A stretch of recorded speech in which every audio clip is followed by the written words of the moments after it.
ইতিহাসের অন্যতম কালো একটি অধ্যায়ের নাম হচ্ছে অ্যাপস্টিন ফাইল। এই ভয়ঙ্কর চক্রের কেন্দ্রবিন্দুতে যে নামটি উঠে আসে সেটি হচ্ছে জেফ্রি অ্যাপস্টিন, একজন বিলিয়নার যার বন্ধু তালিকায় ছিলেন বিশ্বের নামকরা রাজনীতিবিদ, বিজ্ঞানী এবং ক্ষমতাধর ব্যবসায়ীরা। কিন্তু প্রশ্নটি হচ্ছে, এই বন্ধুত্ব কি শুধুই সামাজিক সম্পর্ক ছিল নাকি ছিল এক ভয়ঙ্কর ব্ল্যাকমেল সাম্রাজ্যের অংশ?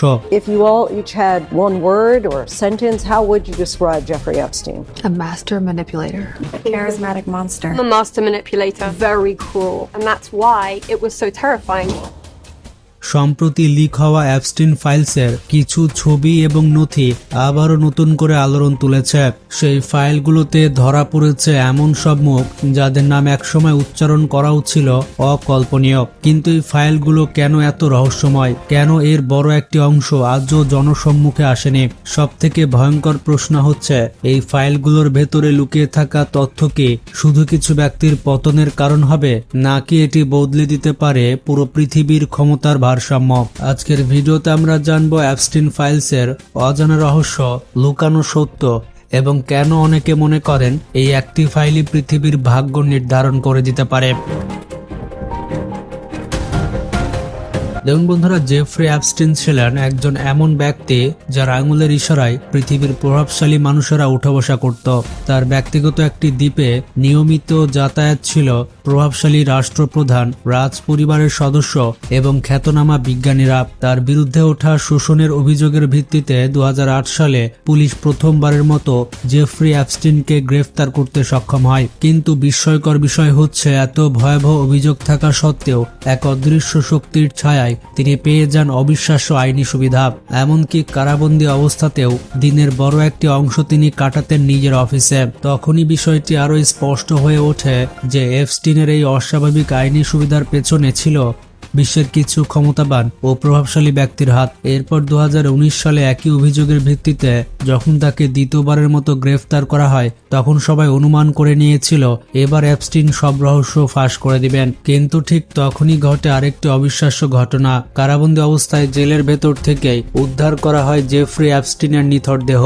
জেল কর্তৃপক্ষ জানায় এটি আত্মহত্যা, কিন্তু সঙ্গে সঙ্গে প্রশ্ন উঠতে শুরু করে, অ্যাপস্টিন কেন এমনটা করতে যাবে? তখনই গুঞ্জন ছড়িয়ে পড়ে, যদি সে মুখ খুলতো তাহলে বিশ্বের বহু প্রভাবশালী ব্যক্তির ক্ষমতা, সম্মান এবং সাম্রাজ্য এক মুহূর্তে ধ্বংস হয়ে পড়ত।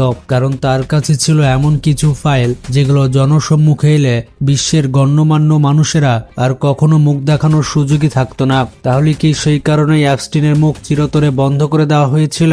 বন্ধুরা, অ্যাপস্টিনের কর্মজীবনের শুরুটা হয়েছিল একজন সাধারণ গণিত শিক্ষক হিসেবে। সেখানেই এক ধনী অভিভাবকের সঙ্গে তার পরিচয় হয়। সেই সান্নিধ্যের সূত্র ধরে তিনি একটি ফান্ড ম্যানেজমেন্ট কোম্পানিতে যোগ দেন, আর সেই প্রতিষ্ঠানে কাজ করার সময় ধীরে ধীরে তার যোগাযোগ গড়ে ওঠে বিশ্বের বিলিয়নার ও প্রভাবশালী মহলের সঙ্গে। এই প্রভাবশালী মহলের মধ্যেই একজন ছিলেন লেজলি ওয়েক্সনার। ভিক্টোরিয়াস সিক্রেটের মতো বিশাল ব্র্যান্ডের মালিক এই বিলিয়নার। অনেকের মতে তিনি ছিলেন অ্যাপস্টিনের প্রথম বড় শিকার। নিরিবিলি ও একাকিত্বপ্রবণ এই মানুষটি সহজে কাউকে বিশ্বাস করতেন না, কিন্তু একবার যাকে বিশ্বাস করতেন তাকে দিতেন পূর্ণ আস্থা। আর ঠিক এই দুর্বল জায়গাটাকেই নিখুঁতভাবে কাজে লাগিয়েছিল অ্যাপস্টিন। ওয়েক্সনারের সান্নিধ্যে থাকার সময়ে অ্যাপস্টিন গভীরভাবে বুঝে নেয় ধনীদের মনস্তত্ত্ব। সে অনুধাবন করে তাদের আসল প্রয়োজন কি, কিভাবে তারা বিশ্বাস করে এবং কিভাবে সেই বিশ্বাসকে নিয়ন্ত্রণ করা যায়। এই বিশ্বাসের উপরে ভর করে ওয়েক্সনার তার বিশাল সম্পদের দেখভালের সম্পূর্ণ দায়িত্ব তুলে দেন অ্যাপস্টিনের হাতে। অনেকের মতে এই অগাধ সম্পদই ছিল অ্যাপস্টিনের ক্ষমতা ও প্রভাব বিস্তারের মূল চাবিকাঠি। এই অঢেল অর্থ দিয়ে অ্যাপস্টিন শুধু নিজের ব্যাংক ব্যালেন্সই বাড়াননি, তিনি গড়ে তুলেছিলেন প্রাইভেট জেট, বিলাসবহুল ম্যানশন এবং সমুদ্রের মাঝখানে একটি নির্জন দ্বীপ। 1998 সালে তিনি এই দ্বীপটি প্রায় $8 মিলিয়ন কিনেছিলেন। ক্যারিবিয়ান সাগরের ইউএস ভার্জিন আইল্যান্ডের অন্তর্ভুক্ত এই দ্বীপটির আয়তন ছিল মাত্র 75 একর। এই দ্বীপে ছিল বিলাসবহুল বাংলো, গেস্ট ভিলা, 2টি সুইমিং পুল, জিমনেশিয়াম এবং একটি হেলিপ্যাড। আর এই সম্পত্তিগুলোই ধীরে ধীরে পরিণত হয় বিশ্বের ক্ষমতাবানদের এক গোপন মিলন মেলায়। রাজনীতিবিদ থেকে শুরু করে বিজ্ঞানী, বিলিয়নার থেকে শুরু করে রাজ পরিবারের সদস্য, সবারই নিয়মিত যাতায়াত ছিল অ্যাপস্টিনের সেই দ্বীপে। আর সেই দ্বীপের নাম ছিল লিটল সেন্ট জেমস। সেখানে যাতায়াত কোনো সাধারণ মানুষের পক্ষে পক্ষে কখনোই সম্ভব ছিল না।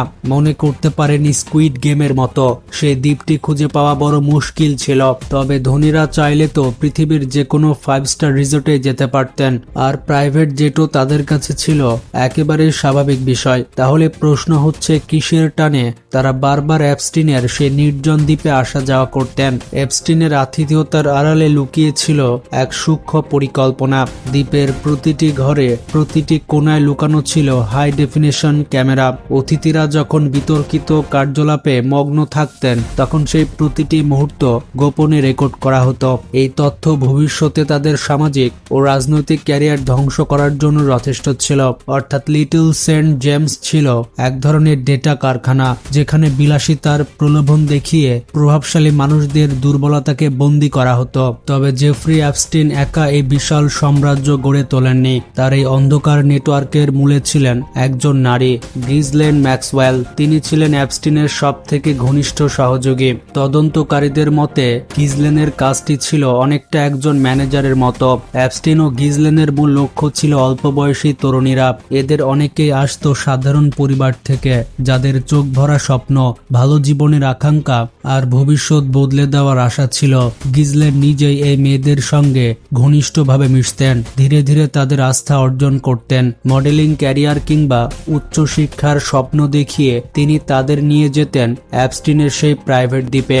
আর সেখানে সাধারণ কোনো অতিথি নয়, আমন্ত্রণ জানানো হতো শুধুমাত্র বিশ্বের প্রভাবশালী বিলিয়নার, রাজনীতিবিদ এবং তারকাদের। অ্যাপস্টিনের এই দ্বীপটি ছিল এমন এক নির্জন ও সুরক্ষিত স্থান, যেখানে ব্যক্তিগত আতিথেয়তা মানে ছিল সম্পূর্ণ গোপনীয়তা। সেখান থেকে কোনো খবর বাইরে বের হওয়া প্রায় অসম্ভব ছিল। আর ঠিক এই কারণে বিশ্বের নামকরা মানুষরা বারবার ছুটে আসতেন এই দ্বীপে। অ্যাপস্টিন ভালোভাবেই জানতেন, টাকা দিয়ে হয়তো মানুষকে কেনা যায়, কিন্তু গোপন তথ্য দিয়ে যে কাউকে আজীবন হাতের পুতুল বানানো সম্ভব। এই কারণেই সেই নির্জন দ্বীপে কি কি বিতর্কিত কর্মকাণ্ড হতো আর কারা সেখানে নিয়মিত যাতায়াত করত, সবকিছু সযত্নে রেকর্ড করা হতো। প্রত্যেকটি মুহূর্তের ভিডিও, প্রত্যেক আচরণের ডকুমেন্টেশন, এটাই ছিল তার প্রকৃত ক্ষমতার উৎস। তবে এপস্টিন ধরা পড়ার পর আদালতের নির্দেশে সেই গোপন নথিগুলো উন্মোচনের চেষ্টা করা হয়, আর সেখান থেকেই উঠে আসে এমন কিছু নাম যা পুরো বিশ্বকে স্তম্ভিত করে দেয়। তবে এখানে নাম থাকা মানে সরাসরি অপরাধে যুক্ত এমন নয়। অনেক ক্ষেত্রে তারা ছিলেন এপস্টিনের পরিচিত বা ব্যবসায়িক সহযোগী। এই তালিকায় মার্কিন যুক্তরাষ্ট্রের প্রেসিডেন্ট ডোনাল্ড ট্রাম্প থেকে শুরু করে ব্রিটিশ রাজ পরিবারের সদস্য প্রিন্স অ্যান্ড্রুর নামও উঠে এসেছে। নথিপত্র এবং ফ্লাইটের রেকর্ড অনুযায়ী তারা বিভিন্ন সময়ে অ্যাপস্টিনের ব্যক্তিগত বিমানে ভ্রমণ করেছেন কিংবা তার আয়োজিত অনুষ্ঠানে উপস্থিত ছিলেন। রাজ পরিবারের সদস্য হওয়ার কারণে প্রিন্স অ্যান্ড্রুর সংশ্লিষ্টতা নিয়ে আন্তর্জাতিক গণমাধ্যমে সবথেকে বেশি সমালোচনা করা হয়, যা নিয়ে তিনি পরবর্তীতে প্রকাশ্যে আইনি লড়াইয়ের সম্মুখীন হন। এছাড়াও এই ফাইলে উঠে এসেছে বিল গেটস এবং ইলন মাস্কের নাম। রিপোর্ট অনুযায়ী বিল গেটস বিভিন্ন সময়ে অ্যাপস্টিনের সঙ্গে দেখা করেছিলেন, মূলত দাতব্য কাজের জন্য ফান্ড সংগ্রহের উদ্দেশ্যে। এছাড়া রিপোর্ট বলছে এক তরুণীর সাথে অবৈধ মেলামেশার কারণে বিল গেটস গোপন রোগে আক্রান্ত হয়েছেন। ফাইলগুলোতে শুধুমাত্র ডোনাল্ড ট্রাম্প, বিল গেটসের নামই নয়, উঠে এসেছে আরো বহু নাম, বিখ্যাত বিজ্ঞানী, প্রভাবশালী রাজনীতিবিদ এবং ক্ষমতাধর ব্যবসায়ী, যাদের অনেকে আজ জনসাধারণের প্রশ্নের মুখে। 2019 সালে অ্যাপস্টিন যখন দ্বিতীয়বারের মতো ধরা পড়েন, তখন এফবিআই অত্যন্ত গোপনীয়তার সঙ্গে নিউ ইয়র্কের ম্যানহাটনে তার বিলাসবহুল বাড়িতে অভিযান চালায়। সেই অভিযানে এফবিআই যা খুঁজে পায় তা ছিল অকল্পনীয়। বাড়িটির ভেতর থেকে উদ্ধার করা হয় বিপুল পরিমাণ হার্ড ড্রাইভ, শত শত সিডি এবং ডেটা স্টোরেজ ডিভাইস। এই ডিজিটাল ডিভাইসগুলোতে ছিল হাজার হাজার ভিডিও ফুটেজ এবং ছবি। তদন্তকারীদের মতে এই হার্ড ড্রাইভগুলোই ছিল অ্যাপস্টিনের সব থেকে বড় অস্ত্র। তবে যখনই মনে করা হচ্ছিল যে এবার সত্য ফাঁস হয়ে যাবে, ঠিক তখনই ঘটে যায় ইতিহাসের অন্যতম এক ট্র্যাজেডি, যা আজও এক অমীমাংসিত রহস্য। 2019 সালের 10 আগস্ট ম্যানহাটনের অত্যন্ত সুরক্ষিত মেট্রোপলিটন কারেকশন সেন্টার থেকে উদ্ধার করা হয় জেফ্রি অ্যাপস্টিনের নিথর দেহ। সরকারি নথিতে ঘটনাটিকে আত্মহত্যা হিসেবে উল্লেখ করা হলেও ঠিক সেই মুহূর্ত থেকে শুরু হয় এক গভীর ধোঁয়াশা। সাধারণ মানুষ থেকে শুরু করে ফরেনসিক বিশেষজ্ঞরা প্রশ্ন তুলতে থাকেন, জেল কর্তৃপক্ষ যেমনটা জানিয়েছে ঘটনাটিকে আসলেই তেমন ছিল, নাকি এটি ছিল এক বিশাল সত্যকে চিরতরে আড়াল করার জন্য সুপরিকল্পিত এক নীল নকশা। কারণ এই ঘটনাকে ঘিরে সবচেয়ে বড় রহস্য তৈরি হয় সিসিটিভি ফুটেজ নিয়ে। জেলের সেই নির্দিষ্ট করিডোরের ফুটেজ খতিয়ে দেখা হলে দেখা যায় অত্যন্ত গুরুত্বপূর্ণ মুহূর্তের প্রায় 1 মিনিটের ফুটেজ রহস্যজনকভাবে গায়েব। জেল কর্তৃপক্ষের দাবি ছিল এটি একটি কারিগরি ত্রুটি, কিন্তু প্রশ্ন ওঠে পুরো জেলের সব ক্যামেরা ঠিক থাকলেও জেফ্রি অ্যাপস্টিনের সেলের সামনের ক্যামেরাটি কেন কিছুক্ষণের জন্য কাজ করা বন্ধ করে দিয়েছিল? এটি আসলেই কি কাকতালীয় নাকি নিছক ষড়যন্ত্র? এই প্রশ্নগুলো আজও বিশ্ববাসীকে তাড়িয়ে বেড়ায়। ময়নাতদন্ত রিপোর্টেও কিছু অস্বাভাবিক চিহ্ন উল্লেখ করা হয়েছে।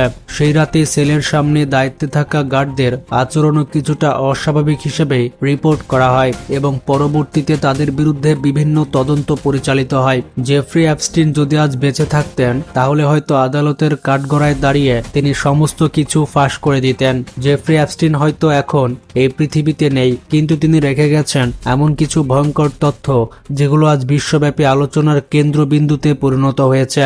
আর এই অজস্র গোপন তথ্যের ভান্ডারই ইতিহাসে পরিচিত হয়ে আছে অ্যাপস্টিন ফাইলস নামে। সম্প্রতি বেশ কিছু ফাইল রিলিজ করা হলেও এখনো হাজার হাজার ফাইল রয়েছে যেগুলো প্রকাশ করা হয়নি। এই তথ্যগুলো অত্যন্ত সংবেদনশীল এবং এতে এমন অনেক ব্যক্তির ব্যক্তিগত গোপনীয়তা জড়িত রয়েছে যারা সরাসরি কোনো অপরাধের সঙ্গে যুক্ত নন। পর্দার আড়ালে এমন সব মানুষের কুকীর্তি রয়েছে যেগুলো সত্যি অনেক ভয়ঙ্কর। অনেক বিশেষজ্ঞ বলাবলি করছে যে আমেরিকা তার শেষ সময় পার করছে। আমেরিকার পতন হতে আর বেশি দেরি নেই। মুখোশের পেছনে তাদের আসল চেহারা বিশ্ববাসী এখন জেনে গিয়েছে। এ বিষয়ে আপনাদের কি মতামত কমেন্টে জানান আর ভিডিওটি শেয়ার করে সবাইকে জানিয়ে দিন।